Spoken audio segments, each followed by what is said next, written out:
Hey, it's Suffering Student here. Today I'm going to showcase how to download JFoeniX and get it set up with Scene Builder and use it together with JavaFX.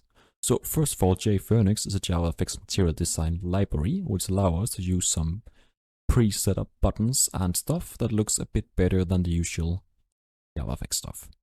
But let's get it downloaded. So firstly, I would just simply go to the GitHub page.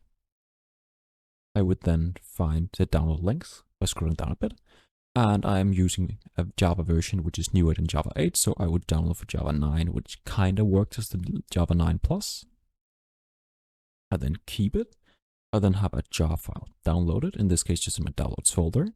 I would then open Scene Builder, where inside Scene Builder I would click on this cogwheel just beside the library, and then on jar/fxml manager, add library fxml from file system.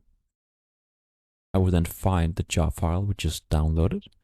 It's very simply click it, then just keep everything checked and import components. And now I have these JFoeniX components downloaded. So if you enjoyed this quick walkthrough of how to get it downloaded and set up with Scene Builder, please leave a like and subscribe, and I wish you all a wonderful day.